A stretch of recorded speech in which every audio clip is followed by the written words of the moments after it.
Alechem et Erev Tov à tout le monde. J'espère qu'il y a assez de lumière, de vidéo, d'audio. Il y a le son et l'image. Super, merci beaucoup, Toda Rabba.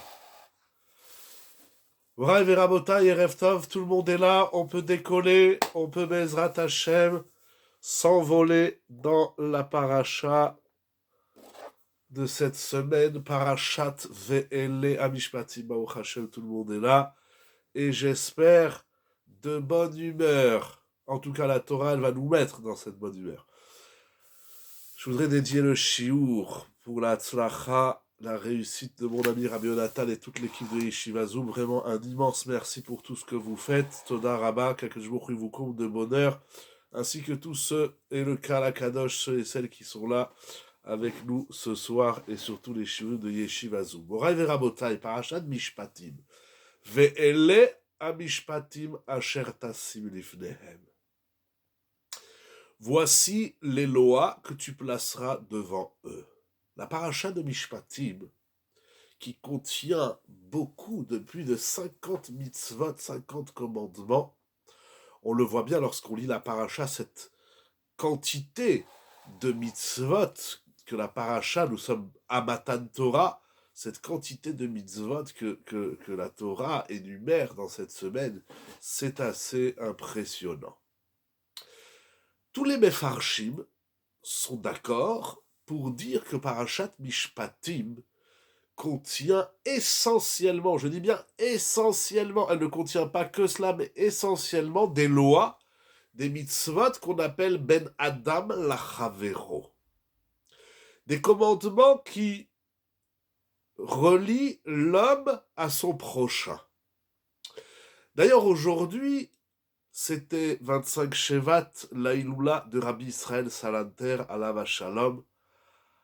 On a l'habitude de dire que Rabbi Israël Salanter, il a fondé l'école du Moussar, mais moi j'ai envie de dire que Rabbi Israël Salanter, Alav Shalom, il a fondé l'école du Ben Adam Lachavero. Rabbi Israël Salanter, il a vu une négligence, une faiblesse dans ces mitzvot qui relient l'homme à autrui. D'ailleurs, je me rappelle, quand on était à la Yeshiva, Rav Rosenberg, Alav Shalom, il nous avait dit une année que Rabbi Israël Salanter, c'est pas anodin qui est décédé, qui est niftar dans la paracha de Mishpatim, c'était son œuvre. Toute sa vie, il a œuvré pour sensibiliser le clan Israël dans les relations qu'on dit sociales, humaines, Ben Adam Lachavero.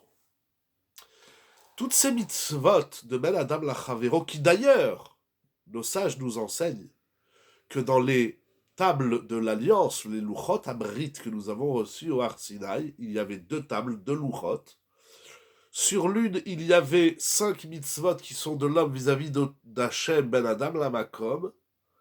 Et sur l'autre, il y avait 5 autres mitzvot, commandements, qui sont les lois de Ben Adam Lachavero. Rashi fait remarquer que dans la Torah, le mot luchot, il est écrit au singulier, luchat, ktiv.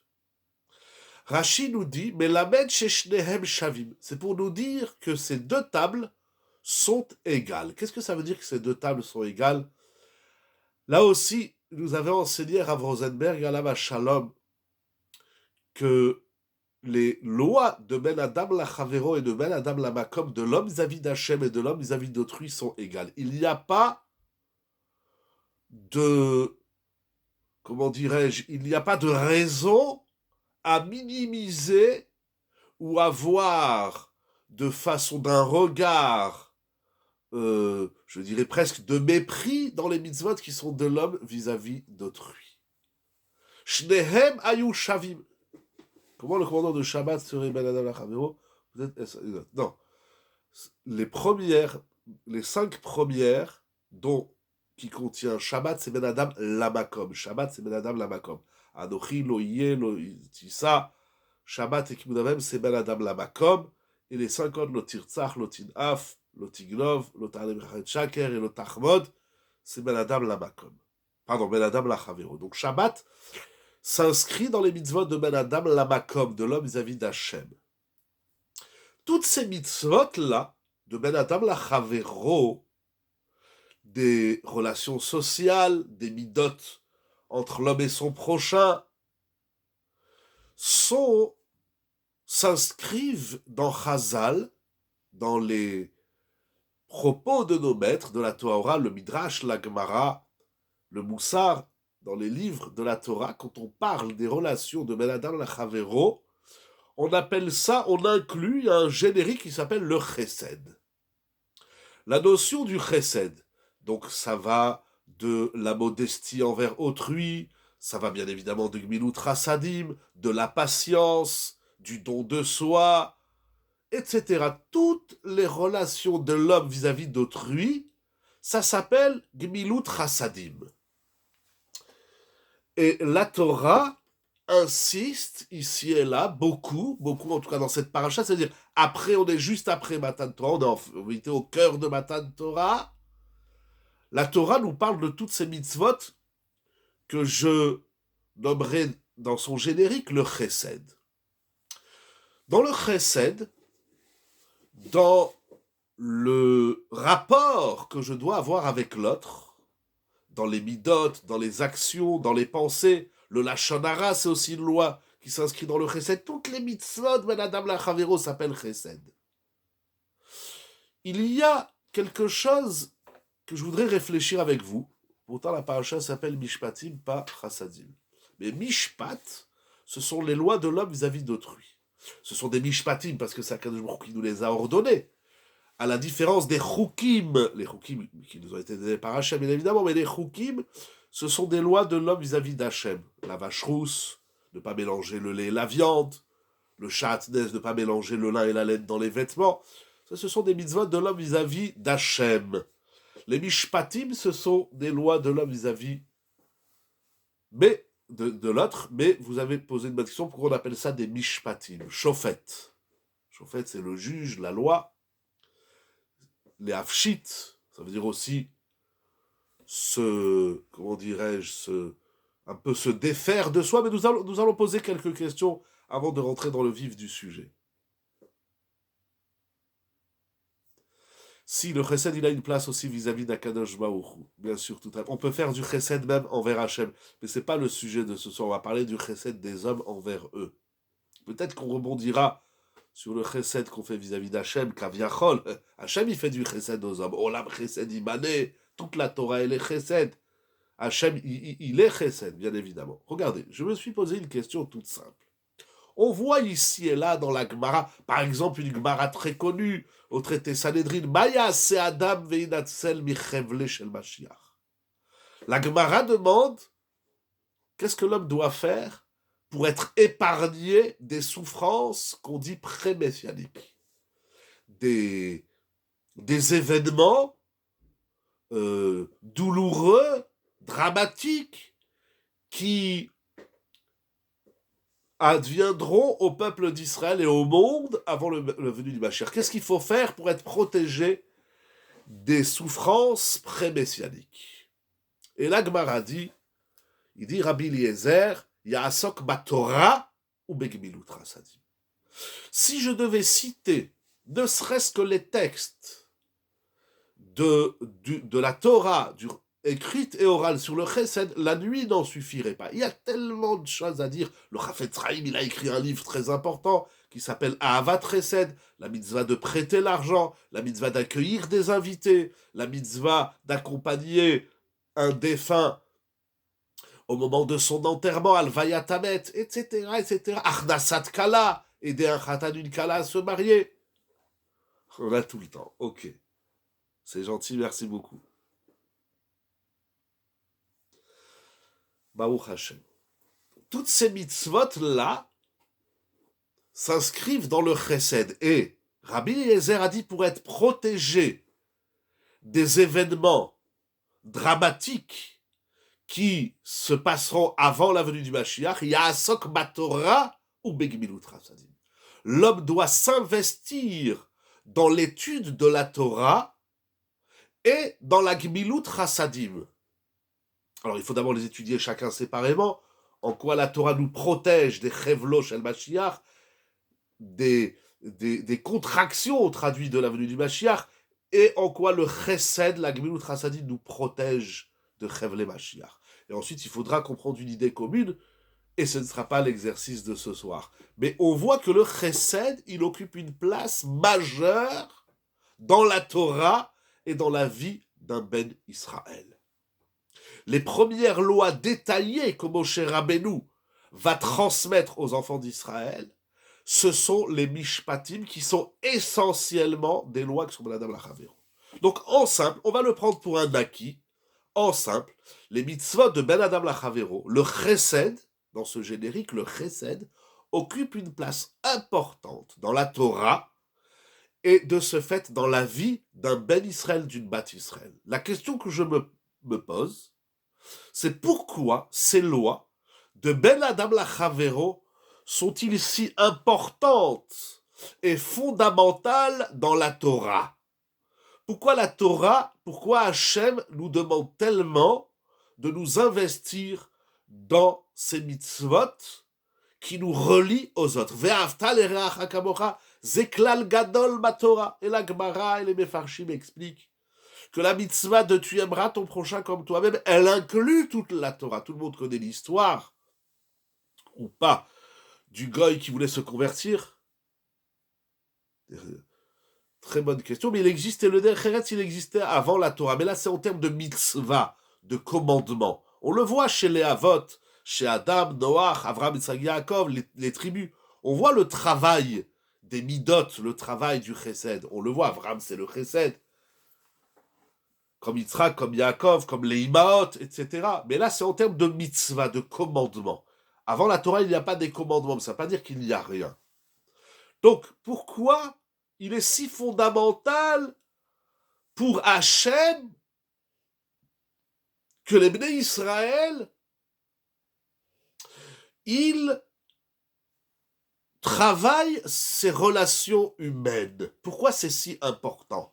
Que ça soit important, je comprends qu'on ait une mitzvah ou deux. Regardez dans la parcha de cette semaine, on va nous parler des Nezikim, du vol, des lois du Eved, du mensonge, Midevar Sheker Tirak. Pourquoi tellement de mitzvot qui tournent autour de Ben Adam Lachavero?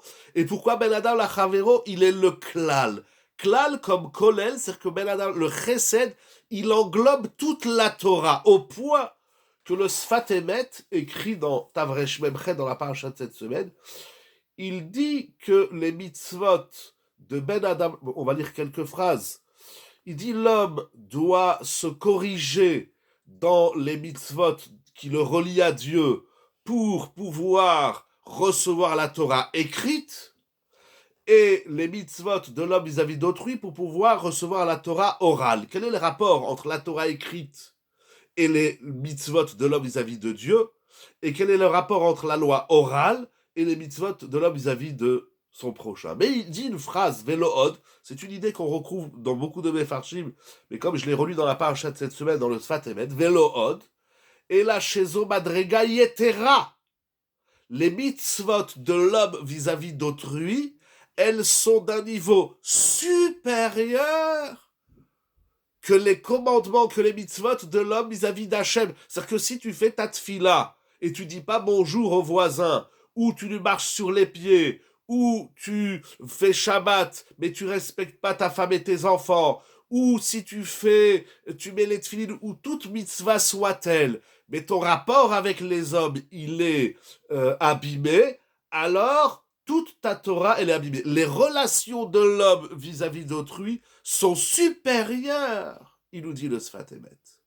Elles sont d'une madrega yetera, incroyable. Elles sont d'un niveau supérieur que les mitzvot de l'homme vis-à-vis d'Akadosh Baruch Hu. Je veux comprendre deux choses. D'abord, pourquoi c'est si fondamental d'avoir des relations humaines nobles, courtoises, fines, avec beaucoup de classe et de finesse. Pourquoi la Torah, elle investit tellement dans ça? Qu'elle nous donne une mitzvah ou deux, fais attention à ton prochain, ok. Mais pourquoi c'est si fondamental? Pourquoi? Ça, c'est une première question. Pourquoi? Donc, c'est qu'est-ce qu'il y a? On l'apprend depuis Avraham Avinu. Oui, mais ça ne me dit pas pourquoi. Je veux comprendre pourquoi. Que la Torah, pardon, supérieure en termes de quoi? De responsabilité et de mérite, c'est quoi la définition de Madriga? Alors, il nous dit le Sfat Emet. Bon, il va expliquer un petit peu la Madriga, mais nous allons voir. Madriga, dans un premier temps, ça veut dire degré. Les mitzvot de l'homme vis-à-vis d'autrui, elles sont d'un degré supérieur. Nous allons voir quelle est leur supériorité. Que Avraham Avinu il fasse du chesed, bien sûr c'est important. Je dis pas que les midot c'est pas important, mais pourquoi les midot, le chesed, pourquoi cela occupe une place si fondamentale? Pourquoi, si vous voulez, je dirais comme ça, Akadosh Baruch Hu, il nous parle, il nous donne la Torah, il s'occupe du clan Israël, il nous a fait sortir d'Égypte, il nous fait des miracles, etc. Donc on a un Dieu, Akadosh Baruch Hu Ishtabach Shemo, qui nous parle, qui nous transmet des lois, des commandements, des messages, comment dirais-je, l'objectif de la création du monde. Tout ça c'est divin.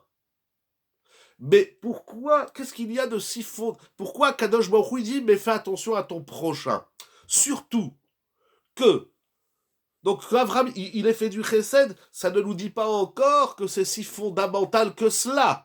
On a besoin d'une Mishnah dans Pirkei Avot qui nous dit le monde repose sur 3 piliers et l'un d'eux c'est le chesed. Vous vous rendez compte, si vous vivez dans un monde où le chesed n'est pas largement développé, on est dans un monde qui s'écroule. Le monde s'écroule, disent les gens. Mais c'est normal, il n'y a pas de chesed, on se tape tous dessus. Bon, ça on le voit. Mais pourquoi le monde il s'écroule quand on se tape dessus? Pourquoi? Moi, j'ai un rapport avec Dieu dans ma tfila, j'ai un rapport avec Hachem dans mon Shabbat, j'ai un rapport avec Hachem dans mon tzitzit, dans mes téphilines, dans ma prière. Mais qu'est-ce que ça lui change au bon Dieu qu'Aviachol, que les hommes ils se tapent sur la tronche? C'est quoi le problème d'Hachem de ça? Pourquoi Hachem il a besoin que les hommes ils s'entendent? Mais allons plus loin, allons plus loin. Au moment du don de la Torah, c'est écrit que les enfants, Vaïchan Sham Israël, il nous dit Rashi, Keish Echad Belev Echad. Nous allons revenir sur ça. Pourquoi le Sfat Emet nous dit qu'on ne peut pas avoir la Torah orale, et peut-être même la Torah écrite, si on ne s'entend pas les uns les autres? L'essentiel, c'est que je m'entende avec Dieu. Bon, avec ma femme, c'est normal que je dois m'entendre, avec mon mari, avec mes enfants. D'accord, mais le voisin, il me demande quelque chose. Est-ce que tu peux me prêter ta voiture? Est-ce que tu peux me prêter 100 euros? Non, je te prête rien du tout, laisse-moi tranquille. Pourquoi c'est si important et Yesodi, c'est fondamental? Qu'est-ce qu'il y a de fondamental? Ça, c'est une première question. La deuxième question,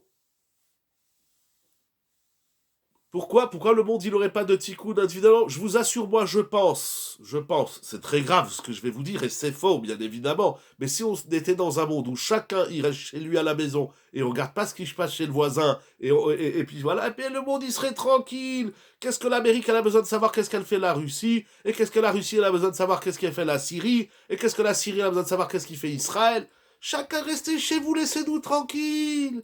On serait mieux comme ça. Ah ben si t'as pas 100 euros pour aller t'acheter à manger, ah ben tu vas travailler, je sais pas, on va se débrouiller. Puis si on se débrouille pas, ah ben on se débrouille pas. Maximum on demande. J'ai rien contre les relations sociales, mais pourquoi la Torah? Pourquoi Kadosh Baruch Hu? Ah, mais bien sûr, parce qu'il faut comprendre quelque chose. Si c'est loi, l'objectif est le shalom. Pourquoi l'objectif c'est le shalom? Vous dites encore plus que moi. Je dis que Ben Adam la Chavero, c'est du même niveau que Ben Adam la Makom. Après, je dis Ben Adam la Chavero, c'est supérieur. Et maintenant, vous dites Ben Adam la Chavero, c'est l'objectif. Pourquoi c'est l'objectif? L'objectif, c'est pas de se rapprocher d'Hachem, c'est pas de découvrir des niveaux supérieurs et spirituels. Pourquoi le shalom, c'est un objectif? Pourquoi? Vous avez peut-être raison, je ne dis pas, mais pourquoi c'est un objectif? Mais il faut bien comprendre. Et ça va être peut-être le début d'une réponse. Nous sommes peut-être des personnes enclines à la guerre. Ah ben faisons la guerre. Qu'est-ce qu'il y a? C'est quoi le problème? Pourquoi la Sinatrinam elle a détruit le Beth Amikdash? Pourquoi les Chachamim ils sont si je sais pas, ils ont un peu extrême? Eh ben vous aimez pas, le temple il est détruit. Pourquoi Hachem il détruit le temple? Parce que les amis s'aiment pas. Quel est le rapport?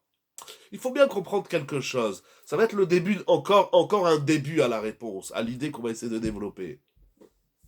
Qu'on me dise, il faut que tu sois gentil avec ta femme ou avec ton mari, j'entends bien, un couple qui s'arrache la gueule toute la journée, ça peut pas avancer. Qu'on nous dise, on a besoin de la Torah, pour nous dire, il faut le shalom bayit, ça j'ai besoin de la Torah. Qu'est-ce qu'elle m'apprend, la Torah, dans le shalom bayit? Oui, il y a la shrina, pourquoi il y a besoin de la shrina? Eh ben, on s'entend, voilà, on va apprendre le derech eretz, on va apprendre les midot, ça va, il n'y a pas besoin de... Pourquoi la Torah? Voilà, ça c'est la question. Mais comprenons bien, Rashi, au début de la paracha, il dit quelque chose d'incroyable. Hachem ish milchama. Alors pourquoi nous aussi? J'aime bien ça. Et nous aussi on fait des milchamot. Mais c'est Hachem qui fait les milchamot. Puis ça veut dire quoi, milchama? Il y a un très bon étif sur milchama. Milcham Tachel Torah, de quelle guerre? Bien sûr, mais pourquoi pas faisons des guerres? C'est quoi le problème avec le plus fort gagne? Qu'est-ce qu'il y a? Non, bien sûr, j'exagère dans l'interrogation, mais c'est pour mieux comprendre l'enjeu de tout cela. Parce que, preuve en est, je parle de personne, hein, si ce n'est que de moi-même. Personne n'adhère au chesed et au shalom. Personne. Combien de gens connaissez-vous autour de vous qui font du chesed? Je l'ai dit mardi soir au chiour, on est à table en train de manger, vous avez vos spaghettis dans la bouche, et quelqu'un il vous dit passe-moi le sel, ta femme, ton fils, ta fille, ton mari, mais t'as envie de lui envoyer le plat. Bon, on n'est pas sauvage comme ça, bien sûr, mais c'est du chesed, donne-lui le sel. Débarrasse, aide ta femme à étendre le linge, etc. Mais alors si on a tellement bien compris le chesed, pourquoi on se prend le chou? Pourquoi toujours pour des bêtises? Et tu m'as dit, et je t'ai dit, et t'as fait, t'as pas fait, t'aurais dû faire. Ah, il est passé où le chesed? Au point que, j'ai pas encore dit Rashi bien sûr, mais au point que, vous connaissez ce midrash dans Bereshit Rabbah, lorsqu'Akadosh Baruch Hu, il a voulu créer le monde. Alors, je réfléchis parce que j'ai plein d'idées dans la tête. J'essaie de vous les présenter, on va essayer de les travailler ensemble. Au moment où il a créé le monde, il a eu des opposants, il y a eu des grèves dans le ciel. Heureusement, là où il n'y a pas la CGT, Chazvé Shalom.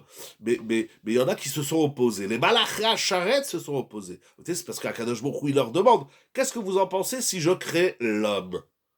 Alors il y a eu toute une discussion entre le Hémet, le Shalom, le Chesed, la Tzedaka. Il y a eu plusieurs midotes qui sont venus.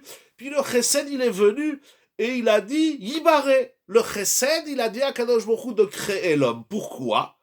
Parce que l'homme, chez Ugomel Chassadim. Ouh, c'est trop compliqué votre histoire, certainement vous avez raison. Mais pour moi, c'est trop compliqué. Le Tikkun, le Etzadat, c'est trop compliqué. Alors, ok. Mechila, il y a beaucoup de choses, c'est trop riche ce que vous dites pour moi. Le Midrash, il dit, mais le Shalom, non. Voilà. Alors le Midrash, j'y arrive, le Midrash, il dit que le Chesed, il a dit à Kshvrout de créer l'homme, parce que l'homme, il est Gomel Chassadim.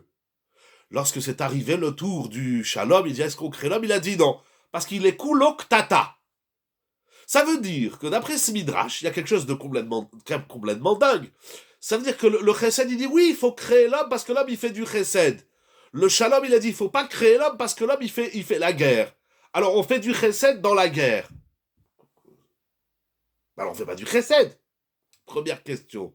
Bien sûr, la question, elle saute aux yeux. Comment tu peux dire à la fois de créer l'homme parce qu'il fait du chesed et en même temps, tu dis ne crée pas l'homme parce qu'il fait la guerre? Alors, c'est quoi ce chesed dans la guerre? J'avais posé la même question dans la Gemara de Masechet Yoma. Le deuxième temple, la Gemara, elle dit pourquoi il a été détruit, voilà qu'il faisait du chesed. Et elle dit, la Gemara, mais il se haïssait. C'est-à-dire, l'homme, il arrive à faire du chesed tout en haïssant l'autre. Comment on est un peu fatigué dans notre cervelle. Comment l'homme, il fait du chesed et il fait la guerre, comment il fait du chesed et il a de la haine. Comment c'est possible? Autre question, j'ai plein de questions, hein, j'en ai au moins 200 ce soir. Autre question, ça veut dire quoi? Qu'est-ce qu'il dit le chesed? Mardi soir, vous avez dit chesed et Emet. Oui, chesed. Oui, mais le Emet, il a dit il faut pas créer l'homme. Parce que l'homme, il est menteur. Alors on fait du chesed, on ment et on fait la guerre. Et on se dispute. On fait du chesed avec sa femme, ses enfants, son conjoint. On fait du chesed avec le voisin, mais on se dispute avec le voisin. Il y a une stira dans les midotes. On est plein de contradictions, de paradoxes. On fait du chesed. C'est comme l'époque du deuxième temple. J'ai dit, c'est ça, j'ai dit, Baït Sheni. Ça, la Gemara dans Yoma. Le deuxième temple, il a été détruit parce qu'il faisait de la et il se haïssait, alors il faisait du chesed. Je l'ai dit, c'est juste.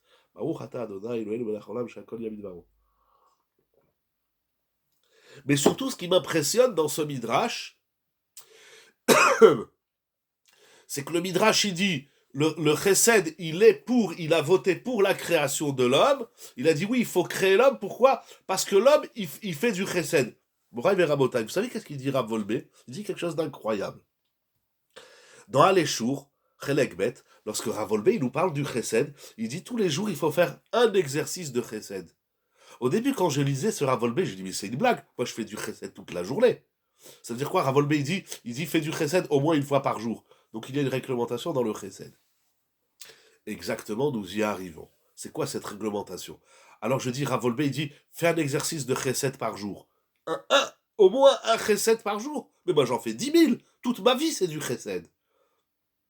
Mais Rav Volbe, il m'a dit, tu crois que tu fais du chesed? Fais-en au moins un par jour. Mais j'en fais 10 000, j'accompagne l'un à droite, je fais ci, je fais ça. Je sais pas, à Nilona, on fait plein de chesed. Qu'est-ce qu'il raconte Rav Volbe? Mais quand j'ai vu ce midrash, j'étais encore plus surpris. Le midrash, il dit, le chesed défend la création de l'homme, il est pour la création de l'homme. Pourquoi? Parce que l'homme, il fait du chesed. Je vous demande une minute de silence pour vous-même et pour votre entourage, mais on va le dire pour soi-même. Prenez même pas une minute, 30 secondes. Regardez le nombre de chesed que vous faites par jour et le nombre de chesed que vous faites pas. Je dis pas qu'il y aura plus de moins chesed que de chesed, mais regardez le nombre de fois qu'on fait pas du chesed. Quelqu'un il nous téléphone, ah non lui j'ai pas envie de lui répondre. Pourquoi? Je sais pas, j'ai pas les nerfs. Ah ben donc tu fais pas du chesed. Tiens à table, tu dis à l'autre donne-moi le sel. Ah non j'ai pas envie de le donner. Je suis pas ta boniche. Je sais pas moi, ta femme elle te dit quand tu descends tu peux aller jeter les poubelles. Ah ben non je suis pas agent de nettoyage. Tu fais pas du chesed. Quand tu reviens du travail, ta femme elle te téléphone, dit chérie quand tu reviens est-ce que tu peux passer à la pharmacie ou à Carrefour? Non j'ai pas envie, j'ai pas les nerfs. Tu fais pas du chesed. Je le fais dans ce sens, mais ça va aussi dans l'autre sens. Ta femme elle te dit chérie je suis fatigué, tu peux faire la vaisselle? Non je la fais pas. Ah ben je fais pas du chesed. Je le fais dans le couple, mais c'est comme ça tous les jours. Ton ami te dit, tu peux faire ci, non, non. Et on trouve toujours des réponses, hein. On trouve toujours des prétextes et des tiroutsim. Mais combien? Notons le nombre de fois où on ne fait pas du chesed. On se cache, on se voit comme Bal chesed, parce qu'on a fait 1000 fois du chesed, mais on n'a aussi pas fait plein de chesed qu'on aurait pu faire. Je dis pas que c'est comme ça chez tout le monde, je dis pas que tout le monde il est pourri, que tout le monde il est méchant, et que personne il a des bonnes midotes, je dis pas ça. Je dis juste qu'il faut avoir un petit peu d'éveil, comme dira Volbe de la Simatlev, il faut juste un peu d'éveil envers soi-même, et de se rendre compte qu'on fait pas du chesed. Ta femme elle te dit chérie quand tu rentres, au lieu de jeter tes chaussures sur le lustre, et de jeter ton manteau sur le canapé, et ton sac de le laisser traîner, s'il te plaît quand tu rentres, range tes affaires. Écoute chérie, quand je rentre je suis fatigué, laisse-moi 10 minutes un peu balagane. Tu fais pas du chesed. Ou monsieur, il dit à madame, regarde, chérie, s'il te plaît, quand je viens de chercher, sois prête parce qu'on va être en retard. Elle descend avec 1 heure de retard. Fais du chesed à ton mari. Le pauvre, il est en train de cramer dans la voiture, où il va attraper froid dans un frigidaire parce que c'est l'hiver. Ne le fais pas attendre 1 heure dans la voiture. Non, moi, je prends mon temps, et puis voilà, tu fais pas du chesed. Alors, mais le nombre de fois, et ça, ce n'est que dans le couple, avec les enfants, j'en parle même pas, avec les voisins et les amis. Je me rappelle un jour, j'étais dans une communauté pour faire la tfila de Shabbat matin, j'étais dans une synagogue. C'était un bête à midrash, et puis il y en a un, il rentre comme ça Shabbat matin, et puis il trouve pas son talit dans son tiroir. C'est-à-dire qu'il y a quelqu'un qui était parti dans son casier, il avait pris sa pochette de talit, et de la pochette de talit, il a pris le talit. Il est rentré au bête à midrash, et il dit, qui c'est, mais en hurlant comme ça, mais qui c'est qui m'a volé mon talit? Ça va, fais du chesed, prête-lui ton talit. Non, c'est mon talit. Ça va, détends-toi, c'est un talit, bien sûr c'est une grande mitzvah, bien évidemment, mais presque tu pourrais tuer l'autre parce qu'il t'a pris ton talit. C'est du chesed. Vous vous levez, vous êtes à la choule, vous vous levez pour aller aux toilettes, vous revenez, on vous a pris le talet, on vous a pris le sidour et on vous a pris la place. Bien sûr que c'est pas joli, mais l'autre il dit c'est super, je vais dans une synagogue, là où je vais, il y a tout en place. Le talit, le sidour, on m'a gardé la place. Et quand tu viens, alors ou tu lui dis écoute s'il te plaît là tu m'as pris ma place, ou tu dis rien mais au fond de toi, tu pourrais, je sais pas moi, le bonhomme, tu pourrais l'éclater. C'est pas grave, donne-lui ta place. Donne-lui le talit, donne-lui le sidour. Qu'est-ce qu'il y a, c'est quoi le problème? Va t'en chercher un autre.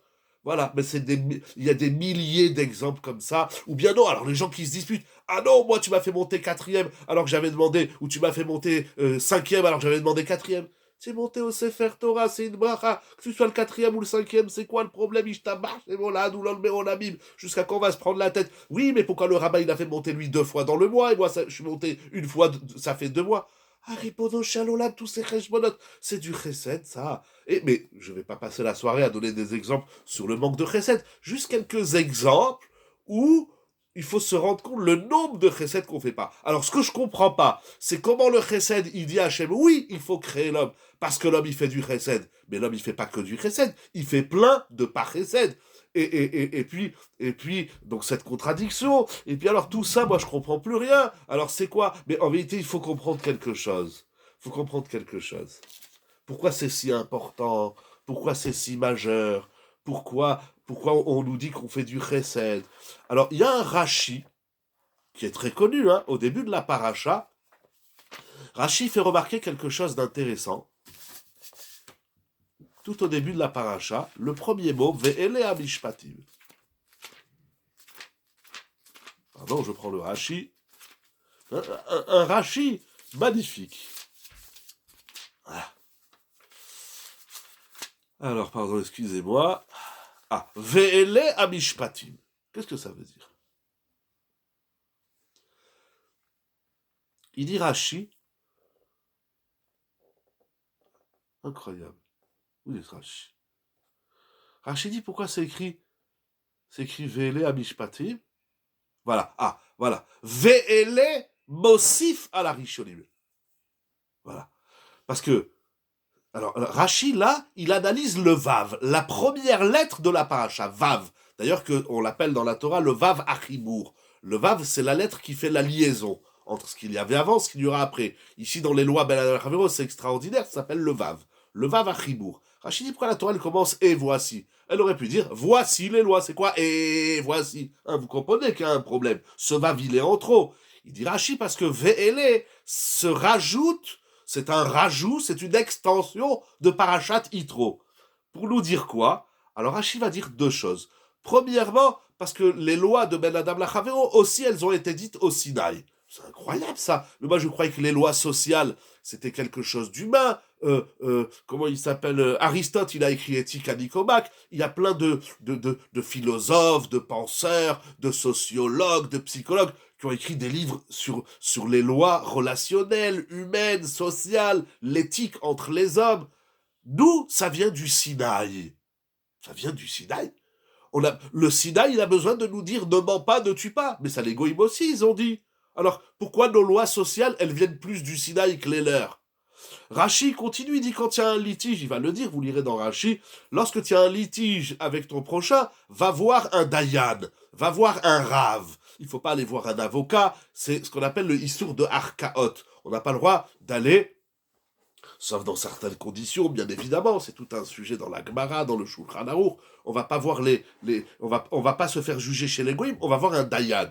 D'abord, combien de juifs vous connaissez qui vont chez les dayanim? C'est un problème. Mais pourquoi? Qu'est-ce qu'il y a? Si j'ai un problème avec mon voisin, ah ben je vais aller voir un avocat, on va aller au tribunal et puis on va faire un procès. Pourquoi il faut à tout prix voir la Torah pour régler ces problèmes? Moi, des fois, je dis aux gens, bon, moi, j'ai pas beaucoup de Torah, j'en ai un tout petit peu. C'est facile pour moi de répondre aux gens, mais des fois, les gens ils viennent me voir, je dis, mais il vous faut une ganénette. C'est pas un psychologue qu'il vous faut, c'est pas un rave, c'est pas un dayan, il vous faut une ganénette qui vous explique comment on se comporte les uns envers les autres. Ça, c'est du travail de Gad. Ça, même les goyim, ils ont compris qu'on se dispute pas. Alors pourquoi nos lois de Ben Adam la Chavero, elles nous viennent du Sinaï à tout prix? Il faut à tout prix voir un grand Dayan, un grand Rav. Pourquoi il faut toute la sagesse d'un Rav pour régler des litiges de deux bonhommes qui se disputent? Mais allez voir une ganénette. Allez voir, je sais pas, bon, allez voir la police. Qu'est-ce que vous nous voulez dans la Torah? On fait de la Torah, on fait pas du social. Ah, donc ça veut dire qu'il y a dans les lois de la Torah quelque chose qu'on trouve que dans la Torah. Dans le Ben Adam la Chavero de la Torah, c'est un Ben Adam la Chavero qu'on trouve pas ailleurs. Les lois de Mishpatim, c'est pas des lois sociales. Alors c'est quoi? Qu'est-ce que c'est? Qu'est-ce que c'est? C'est des lois sociales, mais ça va au-delà. Qu'est-ce que c'est? Alors je me suis posé une question. Je vous demande qu'est-ce que vous en pensez.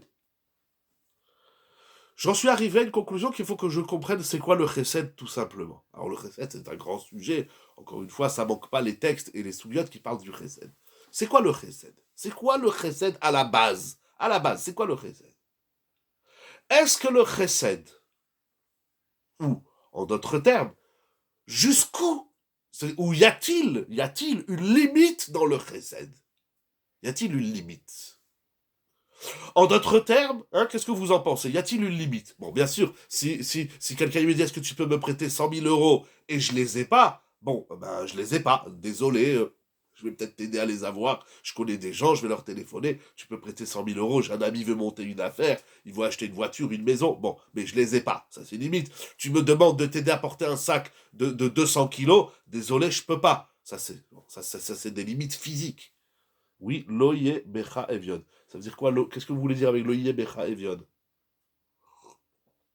Loye becha evion, ça veut dire qu'il faut aider tout le monde. Mais j'aide tout le monde à hauteur de ce que je peux l'aider. Il me dit aide-moi à porter une cargaison de je sais pas quoi, ça pèse 200 kilos. Désolé, je peux pas.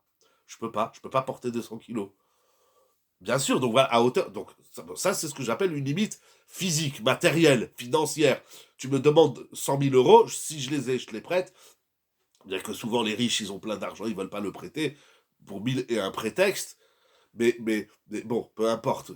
Qui est Mechad Avar Bélia, la Torah elle appelle ça, c'est un rachat celui qui a de l'argent et qui veut pas le prêter. Je te dis prête-moi 100 000 euros, ton fric il dort à la banque. Ah non, moi je prête pas mon argent. Bon, mais Kitsour, ok. On n'est pas là pour critiquer, on est là pour essayer d'apprendre. Alors si c'est une limite, encore une fois, financière, physique, bon ça on peut rien y faire. À Kadosh Baruch, on a le droit quand même de se poser la question. Regardez la question. Vous avez, si vous n'avez pas 1 million à la banque, vous avez que 900 000 euros qui dorment, qui font un tout petit peu des intérêts. Il vient quelqu'un, il te dit est-ce que tu peux me prêter 1 million? Peu importe la somme, oui c'est un exemple. Maintenant, moi, j'ai le droit de lui dire, écoute, je suis désolé, j'ai pas 1 million.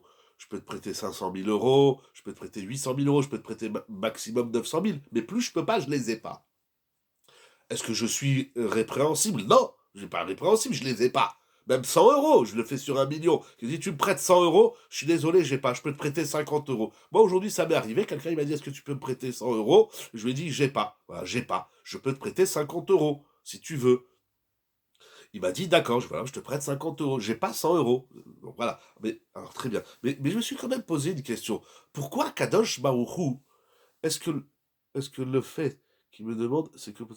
Alors c'est ça, voilà, c'est ça. Voilà, vous sentez la question. C'est ça la question que je me demande. Ça veut dire, pourquoi Kadosh Baruchou, il m'envoie quelqu'un qui me demande 100 euros alors que je n'ai que 90? Qu'est-ce que je dois comprendre de ça? Qu'est-ce que je dois comprendre? Qu'est-ce que je dois comprendre? Bien sûr, je dois comprendre des midotes. Je vais pas l'envoyer balader. Des gars, j'ai pas l'argent. Ou bien, ah ben, moi, je peux rien faire pour toi. Hein. Non, mais même si je lui dis, avec courtoisie, excuse-moi, j'ai pas l'argent, vraiment. Je suis désolé, j'aurais bien aimé te prêter. J'ai pas. Bon. Mais pourquoi Kadosh Baruch Hu, il m'envoie quelqu'un qui me demande quelque chose que je peux pas faire? De même, dans mon exemple, il faut porter un sac de 200 kilos. L'autre, il est écroulé. L'autre, tiré, Chabor Sodacha Rovetz, Tachat Masao. Il est très beau ce pasouk. Lorsque tu vois ton ami dont son âne est écroulé par sa charge, ne le laisse pas comme ça, va l'aider. Bon, moi, si je vois quelqu'un avec un âne et on voit quand les ânes ils sont surchargés, comment je vais l'aider? Oui, je vais l'aider à ramasser cuillère par cuillère. Sans dosage, le recette se transforme en oubli de soi. Oh, alors voilà, c'est ça la question. Voilà. Donc ça veut dire. Alors en tout cas, alors maintenant l'autre il me dit, j'arrive tout de suite. Alors en tout cas, l'autre il me dit, est-ce que tu peux m'aider à transporter mon âne? Il fait 200 kilos. Mais moi, je peux pas porter 200 kilos. Alors, je ne suis pas répréhensible, on va pas me dire pourquoi tu l'as pas aidé. Moi, je peux porter 20 grammes, je peux porter 1 kilo, 2 kilos, 20 kilos. Mais pourquoi Kadosh Baruch Hu, il m'envoie quelqu'un qui me demande de l'aider à porter 200 kilos, sachant que je peux pas porter 200 kilos? C'est quoi la avoda qu'il y a derrière? Qu'est-ce que je dois comprendre de ça, hein? Vous comprenez la question? Elle est peut-être un peu floue et abstraite, mais nous allons voir. Alors, je me suis posé une question. Alors, vous avez touché un peu déjà, vous avez déjà une réponse, mais je me suis posé la question. C'est quoi le chesed? Tout chesed soit-il. Prêter 1 million, soulever 200 kilos, passer le sel à l'autre. Parce que vous vous dites, le chesed, il lui faut une structure, sinon on tombe dans l'oubli de soi. Mais regardez, pour moi, vous avez été hyper loin. Mais moi, à chaque fois que je fais du chesed, même passer le sel à l'autre, dans cet instant-là, alors si j'ai rien à faire, de toutes les façons, je suis là à faire rien, alors autant passer le sel. Mais quand je suis en train de manger mes pâtes, mes spaghettis, hein, vous les voyez bien les spaghettis, vous êtes en train de manger votre pizza, vous avez une belle pizza au fromage, le fromage qui coule dans tous les sens, et puis votre voisin il vous dit, tu peux me passer le sel ou la bouteille d'eau? Non, je peux pas, j'ai la bouche et les mains pleines. Mais là, si je lui passe le sel ou je lui passe la bouteille, à un moment donné, le chesed, c'est une espèce de, entre guillemets, détachement de soi, oubli de soi, pour s'occuper de l'autre. Tout chesed soit-il, avant d'en arriver, de savoir c'est quoi la limite du chesed, tout chesed soit-il, c'est un oubli de soi, c'est une mise en marge de soi, on se met de côté, voilà, pendant 10 minutes, je n'existe plus, je suis là que pour l'autre. Pourquoi c'est si important? Hein, vous comprenez, vous le dites à l'extrême. Bon, je veux bien t'aider et faire des gros efforts et un dévouement, mais en vérité, passer le sel à l'autre, c'est énorme. C'est pas rien. Bon, si t'es là, tu croises les bras, tu fais rien. Mais même ça, je suis en train de me reposer. Tu vois pas que je fais rien? Ben, je fais rien. J'ai pas envie de te passer le sel. Là, je dois sortir de moi et je dois rentrer dans toi. Mais ça, j'ai pas envie. Tout recette, même un truc, un chouïa de rien du tout. Pourquoi quand ta femme, elle te dit, tu reviens du travail, tu passes par la pharmacie, tu m'achètes une tétine, se mettre de côté un temps, ce n'est pas se mettre de côté tout le temps. Mais même un temps. Moi, ce qui me gêne, c'est pas le maximum, c'est même le minimum. Je veux comprendre l'enjeu même de ce minimum. Pourquoi? Ta femme, elle te dit, quand tu reviens du travail ou du collège, tu passes par la pharmacie, achète une tétine pour le petit. Tu dis, oh, ça va, j'ai pas que ça à faire, t'avais qu'à le faire aujourd'hui. Mais qu'est-ce qu'il y a? Ça te prend 10 minutes, tu peux pas acheter une tétine. Pourquoi? C'est quoi le problème? Bon, allez, je le fais. Ben, pendant 10 minutes, bon, là, c'est facile. C'est pour moi, c'est pour ma femme, par exemple. Vous avez dit qu'on devait faire l'exercice à certains moments de dire à l'autre, pour 10 minutes, je n'existe que pour toi. Voilà, mais exactement. Je me rappelle pas que j'ai dit ça, mais je suis en train de le dire, effectivement. En tout cas, je suis en train de le redire. Je suis en train de le redire. Mais c'est-à-dire tout récède. Ce que je veux qu'on comprenne, c'est que, hein, Madame Tsipora, vous le dites à l'extrême. À un moment donné, il faut le limiter. C'est-à-dire, bon, je veux bien m'occuper du monde entier, mais à un moment donné, il faut.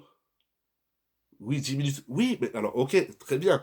Vous dites pas 24 heures. Et vous rappelez Madame Bocara 10 minutes. C'est juste. Mais même ces 10 minutes-là, pourquoi je te les offre? Pourquoi? Je vais à l'aéroport, je te dis viens avec moi, je t'amène. Bon, ça c'est facile. Je vais à Carrefour, je te dis viens avec moi, je t'amène, c'est facile. Mais si je t'amène spécialement à toi, mais donc un recette qui nous coûte, pas, ça n'est pas du recette. Mais c'est ça que je dis, tout recette, en vérité, ça nous coûte quelque chose. Le recette, c'est pas seulement quand j'ai rien à faire, c'est pas seulement quand j'ai plein de fric à la banque, c'est pas seulement quand voilà, je mets une étiquette sur mon front, je suis au service de tout celui qui veut. C'est pas seulement ça. Le recette, t'es en train de faire quelque chose, tu t'arrêtes, et puis tu vas faire. On s'arrête.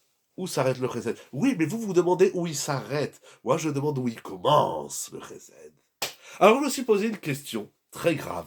Très, très grave, mon ami Rabotai. J'étais mes corottes, mais je me suis posé une question très grave.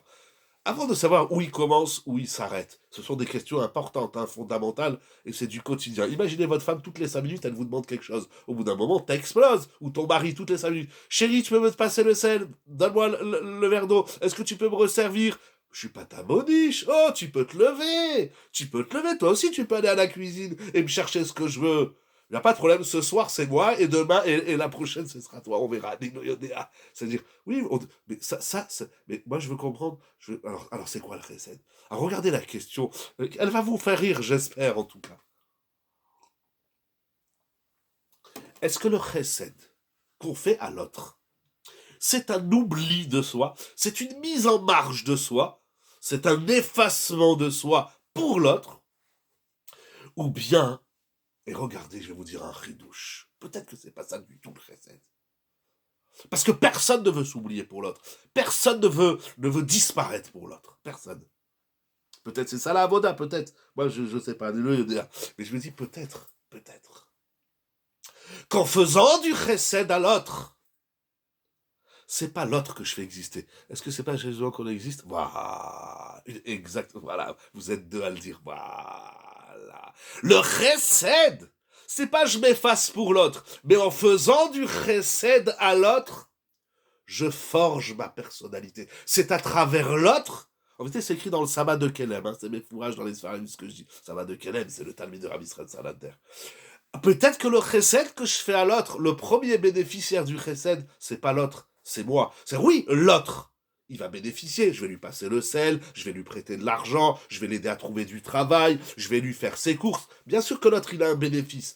Mais peut-être qu'en faisant du chesed, je suis en train de forger, de former ma propre personnalité. C'est-à-dire, je suis moi en train d'exister à travers ce que je fais pour toi. Le chesed, c'est davantage l'existence de soi à travers l'autre que l'oubli de soi pour l'autre. Il faut expliquer qu'est-ce que ça veut dire et d'où ça vient tout ça. D'où ça vient. Comment on arrive à ça? Alors, d'abord, le premier point, le premier point, qui est, qui est, qui est en tout cas au moins une réflexion, et ça, c'est peut-être la différence entre les lois sociales, et c'est peut-être pour ça qu'on se fait la guerre. Parce que tant qu'on n'a pas compris que le chesed, c'est plus moi qui gagne que l'autre, hein, en vérité, c'est une Gemara Mefourechet. La Gemara, elle dit avec le riche et le pauvre. Et Chazal, ils disent que lorsque le riche, il fait du chesed, eh ben, c'est plus le riche, c'est plus le pauvre qui rend un service au riche que le riche au pauvre. Le pauvre, lui, il a reçu les 100 euros, Chazak ou Baour. Mais toi, tu deviens quelqu'un d'autre. Toi, tu bénéficies plus que l'autre. C'est un cadeau d'Hachem. On avait ramené ça déjà, le Zohar, un Kadosh, il dit que chaque fois que quelqu'un nous demande quelque chose, comme ça il dit le Zohar, que lorsqu'un Kadosh, il aime une personne, il lui envoie un cadeau. C'est quoi le cadeau? C'est qu'il lui envoie quelqu'un, un pauvre notamment, qu'il a besoin de lui. Quand quelqu'un il te sollicite, prends-le comme un cadeau d'Hachem.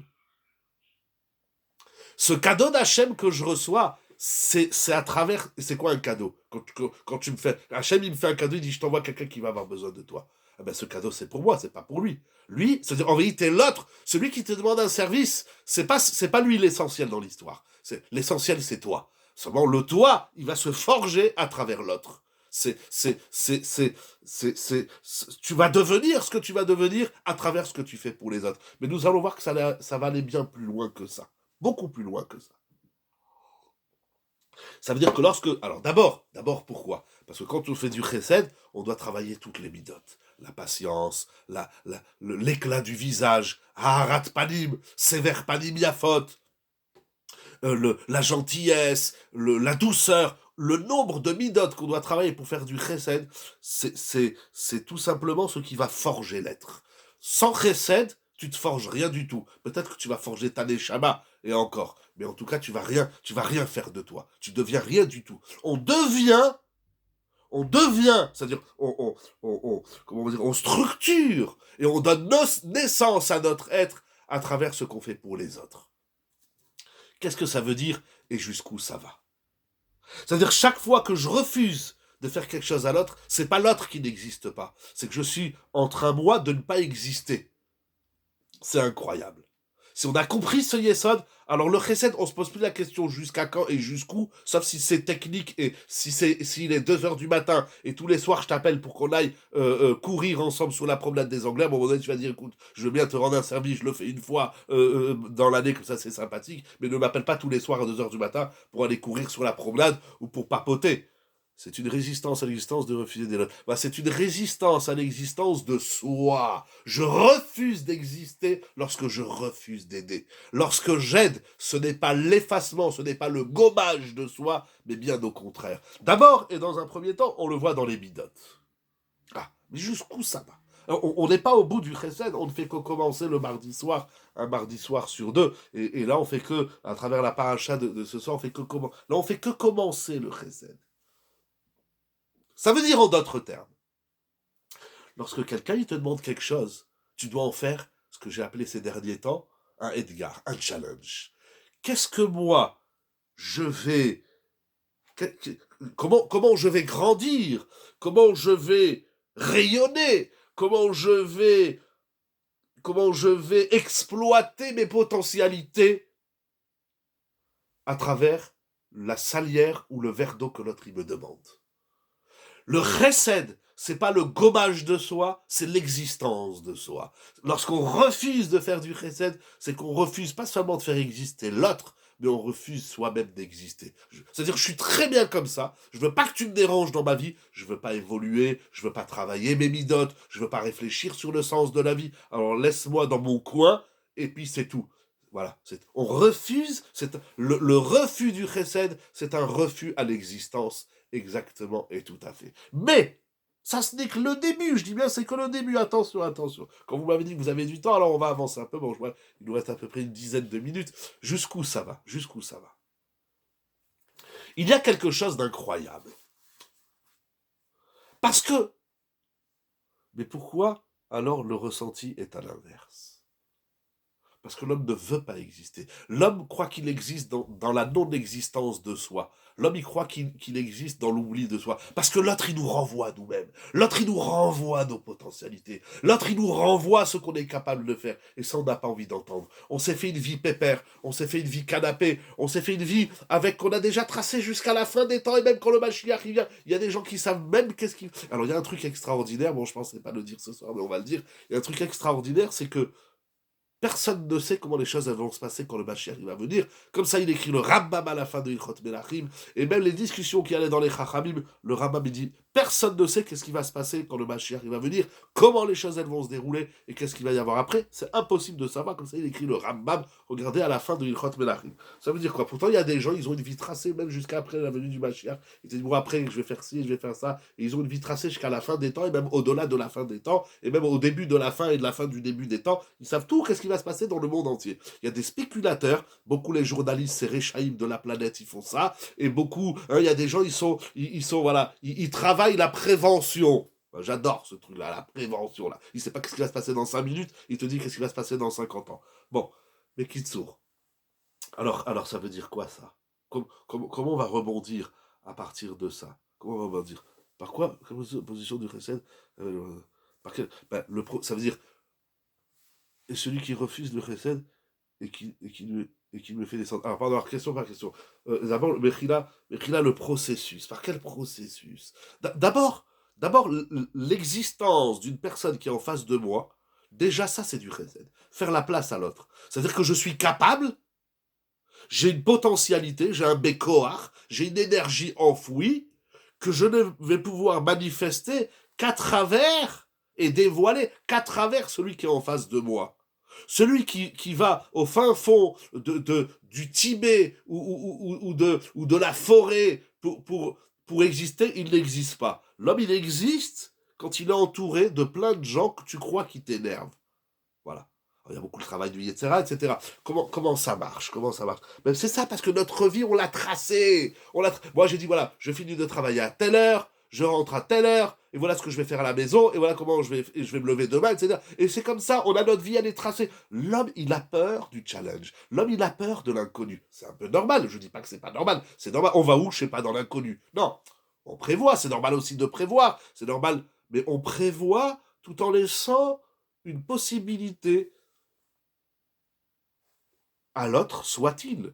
Parce qu'en vérité, et là on va avancer un peu dans la Nekuda, en vérité, et là on va revenir au Chesed Hachem que vous avez posé tout à l'heure, en vérité, si je refuse que l'autre il rentre dans ma vie, c'est que je refuse que quelqu'un d'autre rentre dans ma vie. C'est-à-dire que je refuse qu'un moustique il rentre dans ma vie, je refuse qu'une mouche elle rentre dans ma vie, mais je refuse surtout que Hachem il rentre dans ma vie.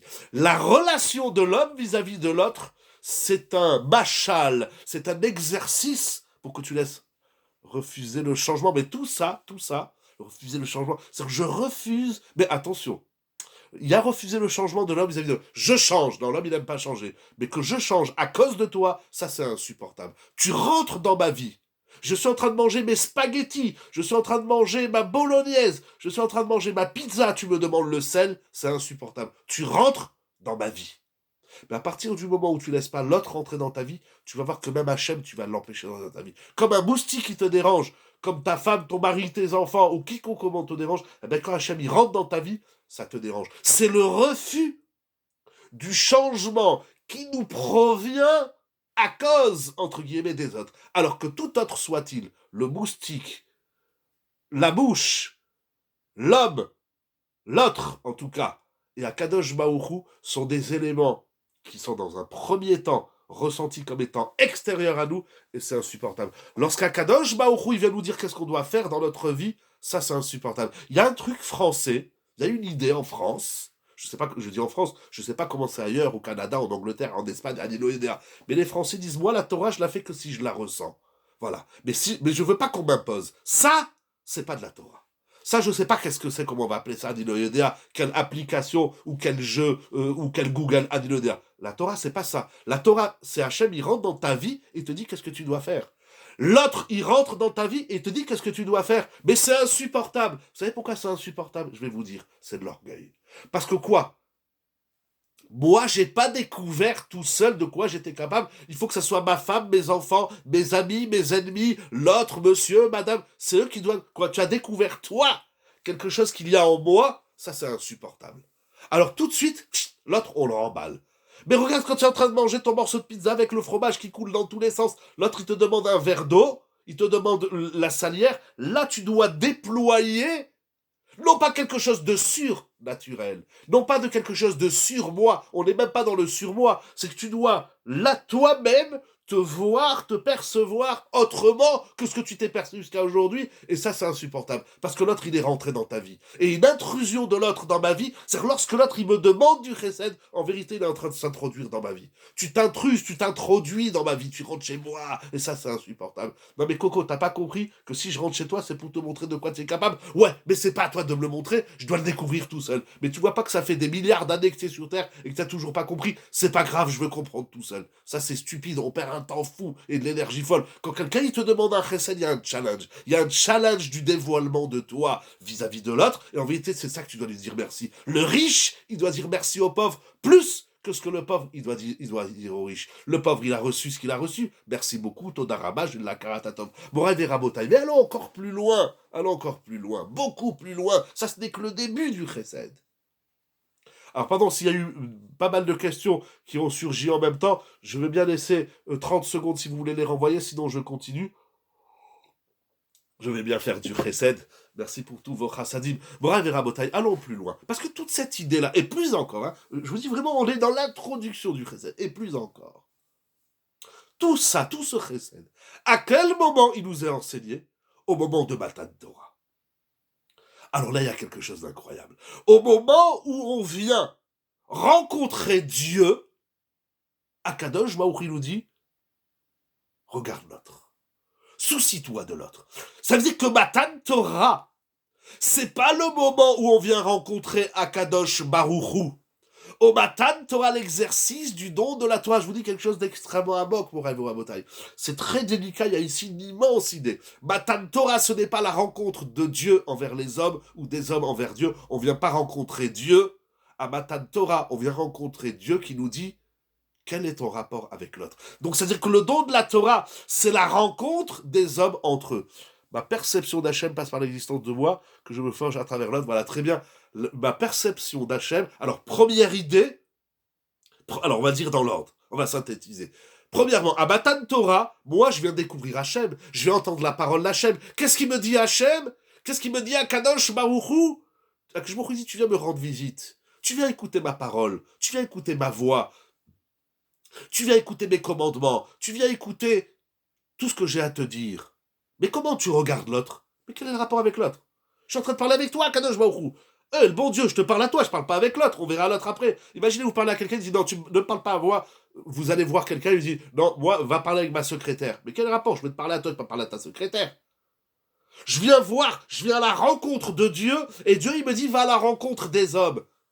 C'est incroyable, ça. C'est incroyable.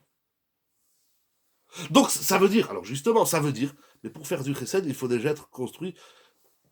Oui et non. C'est-à-dire qu'il y a un minimum de construction, mais c'est à travers le chesed que je fais à l'autre que je me construis. Tant que je ne fais pas du chesed, ma construction, elle reste éphémère. Elle reste un nuage. Elle reste abstraite. Binyan adéad. Le couple, ça s'appelle construction. Binyan adéad. Qu'est-ce qu'on construit? Moi, j'étais construit, hein, j'ai besoin de personne pour me construire. Ah, et puis alors les gens, qu'est-ce qu'ils disent? Ah, moi, ma femme, elle m'a détruit. Ta femme, elle t'a rien détruit du tout. Ah, moi, mon mari m'a tué. Je parle pas, chasvé shalom, des cas extrêmes, l'oralenu, ou des débiles, hommes ou femmes. Je parle pas de ça. C'est pas du quotidien, les petites histoires du quotidien qui nous épuisent pour rien. Si on dit que c'est un pilier du monde, c'est aussi notre propre monde qui se construit. Ce n'est que moi, je suis là pour construire que mon monde. Je suis là pour construire le monde de personne. Olam chesed imane, c'est chacun. Maï chovato shaladam meolamo. Mais dans mon olam, je dois intégrer l'autre. Parce que l'autre, si je l'intègre pas, alors mon olam, il s'écroule. C'est pas l'autre qui s'écroule. C'est mon olam à moi qui s'écoule. Il y a plein d'histoires dans Chazal. C'est une question de temps à Botaï. C'est toute l'histoire de Choni, de Gamzou et Tova. Il y a plein de mécorot. C'est tout ma sechet ta'anit ve'od ve'od. Ça veut dire que pour aller à la rencontre d'Hachem, donc s'approcher d'Hachem passe par la découverte de la divinité en l'autre, et le chesed est l'outil. Vous pouvez dire comme ça aussi, également, c'est très bien dit, chazak ou aour. Ça veut dire que je découvre Hachem à travers l'autre. Hachem, il dit, tu viens me rendre visite, chazak ou barour. Mais c'est quoi ton rapport avec l'autre? Non, mais je vois pas le rapport entre que je viens de te rendre visite et ce qu'on rapport à l'autre. C'est un kadosh, baour, il dit, si tu veux me découvrir, il faut que tu ailles voir qu'est-ce qui se passe chez l'autre. Pourquoi c'est comme ça? Pourquoi on peut pas découvrir Hachem dans la sagesse divine, dans les secrets divins? Pourquoi il faut à tout prix passer par l'autre? Ah. Alors, on va dire plusieurs points. D'abord, je voudrais vous dire, après je finirai par une idée personnelle, dans Talele Chaim de Rab Chaim HaKohen Zichrono Livracha, hein, c'est un rab assez particulier et assez extraordinaire, lui, il dit l'idée comme ça. Il dit, il y a deux parties dans la Torah, nous avons dit, il y a Ben Adam la Makom et Ben Adam la Chavero. Il dit, mais Ben Adam la Makom, c'est un Neshama qui découvre Dieu. C'est pas ton gouffre, c'est pas ta matérialité. Il n'y a même pas des midotes à faire. On n'a même pas besoin de se travailler pour aller à la rencontre de Dieu. On a une illumination, on veut découvrir Dieu, on est en plein élan de je sais pas quoi. Mais que tu travailles quoi? Rien du tout. Maximum, c'est ta neshama. Mais le Ben Adam la Chavero, c'est lorsque tu prends conscience que dans le gouffre, dans la matérialité aussi, tu dois introduire Akadosh Baruch Hu. Dans la matérialité de l'autre, c'est même pas la tienne. Donc il y a deux idées. Il y a l'idée qu'on a dit jusqu'à maintenant, c'est-à-dire que c'est à travers l'autre que je me forge, parce que c'est là que je dois déployer le moi enfoui. Le moi enfoui se révèle à travers ce que l'autre me demande. L'autre, il est mon miroir. Dans Talele Chaim, il dit, mais la divinité, c'est pas quelque chose qui doit rester d'abstrait, c'est pas quelque chose qui reste seulement dans le monde de la Neshama, ça c'est le Olam Haba. Mais à Kadosh Baruch Hu, si je passe par la matérialité de l'autre, il faut faire attention à pas glisser dans la Avodazara. Pourquoi la Avodazara? Quel est le rapport?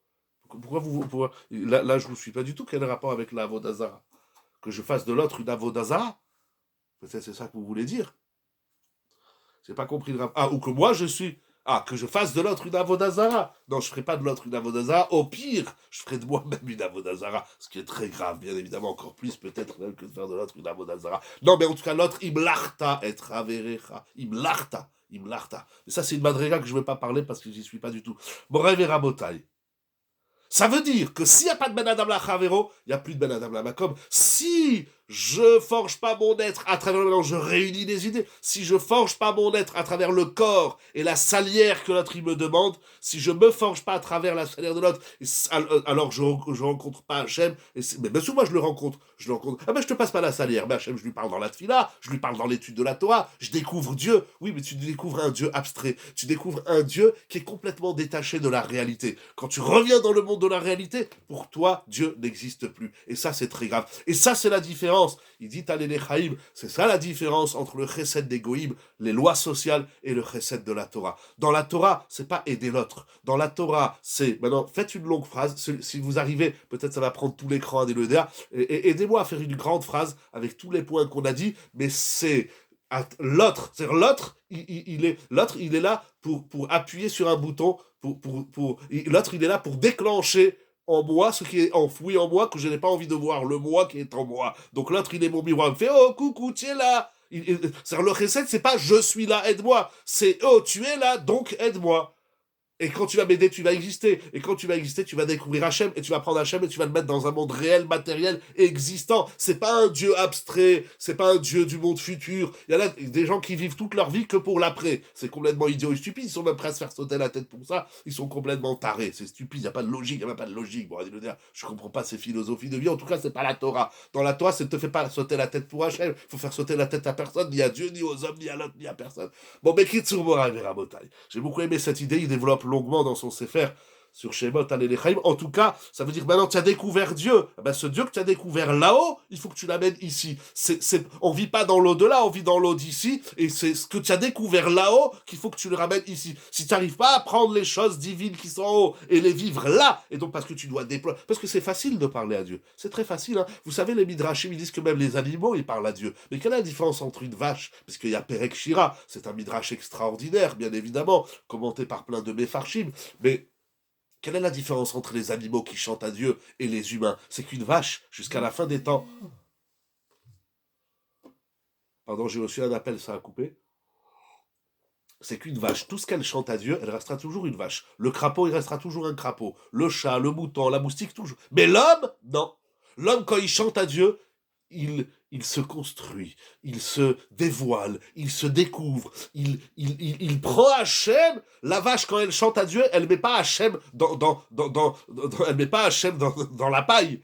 Elle va pas Hachem. Mais nous, avant de boire un thé, avant de boire un café, on dit, c'est une bataille contre le... Je dirais pas une bataille. Moi, le mot bataille, je l'aime pas. Le chesed, peut-être une confrontation. Non, mais pas. Le chesed, c'est le miroir de nos instincts et de nos midotes. Bon, Rav et Rabotai, je voudrais juste dire un dernier mot, parce que le temps avance, il est tard.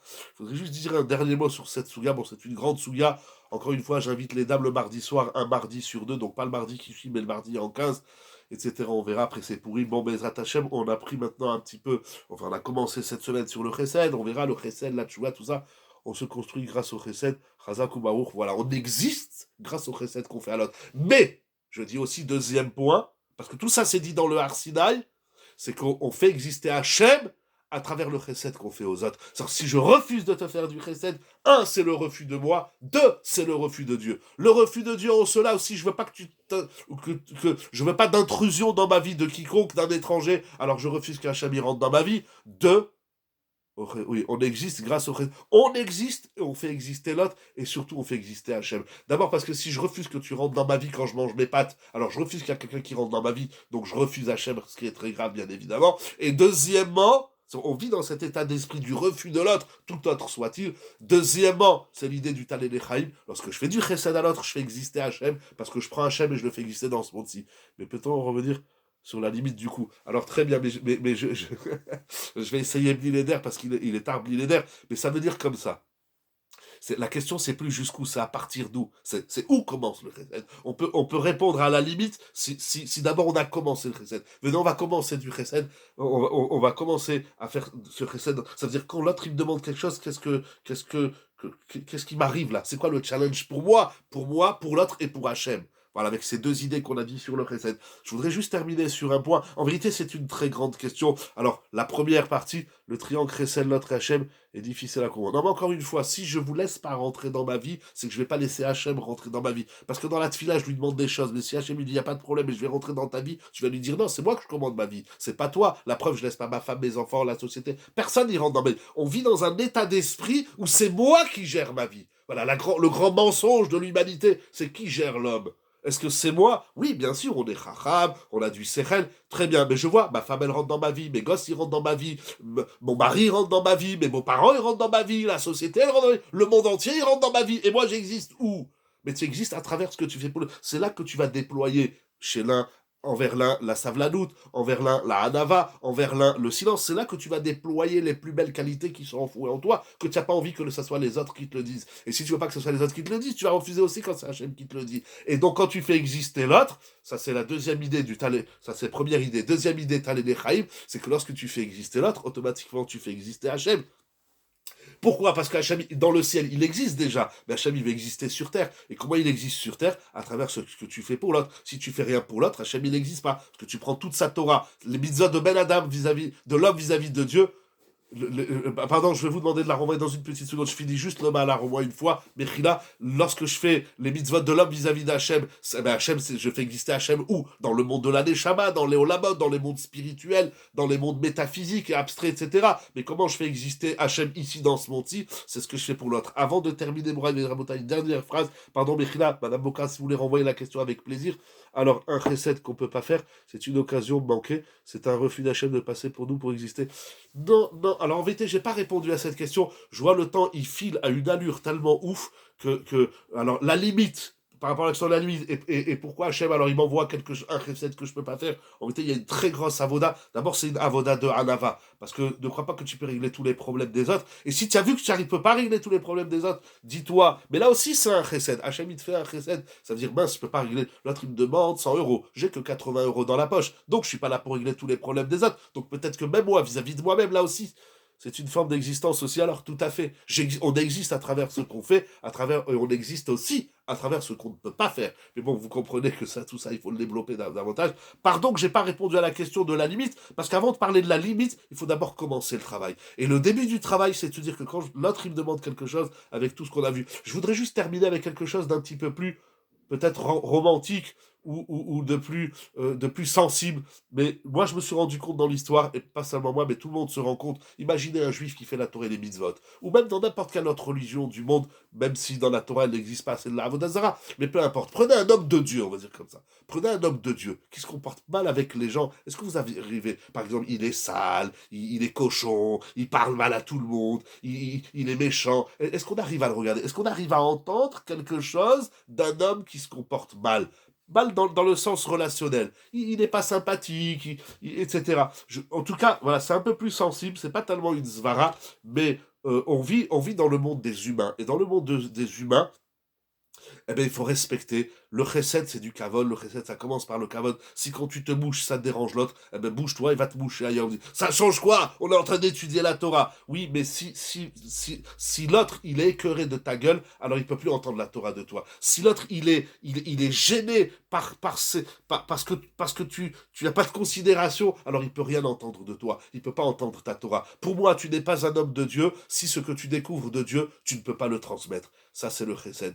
Bon, Rav et Rabotai, voilà, Mechila, si j'ai plus posé de questions, c'était pour changer un petit peu, si j'ai plus posé de questions que de donner des réponses, c'est vrai, il y a encore beaucoup de questions, beaucoup de réflexions. Pour moi, le point important et culminant de la soirée, c'était pas le beau but, mais c'était de voir que les lois, d'abord de Ben Adam Lachavero, elles occupent une place majeure dans la Torah, et qu'elles ont été données au Sinaï, et que le Sinaï, c'est le Sinaï, le Har Sinaï, c'est la rencontre des hommes entre eux comment dire, pour les rehausser jusqu'à Akadosh Baruch. Hachem, il nous demande de nous tourner vers les hommes et pas d'être orienté seulement vers lui. Pour moi, c'est la grande phrase de la paracha qui ressort. On vient rendre visite à Hachem et à il dit parle à l'autre. Je veux voir comment tu veux me parler, mais d'abord je veux voir comment tu lui parles à l'autre. C'est pour ça après tous les midrash et Chazal, celui qui pardonne, Hachem il lui pardonne, celui qui est pas kabdan, comment on dit, celui qui est pas rigoureux, alors Hachem il n'est pas rigoureux avec lui. Tous ces midrash et Chazal, et on connaît cette idée, on l'a souvent travaillé, vous la connaissez, le rapport, ce que je reçois de Dieu, ce que je reçois de Dieu et l'effet boomerang de ce que j'offre aux hommes. Yehiratson morai verabotai. Qu'on fasse ce travail, peut-on dire que le Sinaï s'inscrit dans l'altérité entre les hommes? Oui, on peut dire comme ça, le Sinaï s'inscrit. Le Sinaï, il nous apprend ça.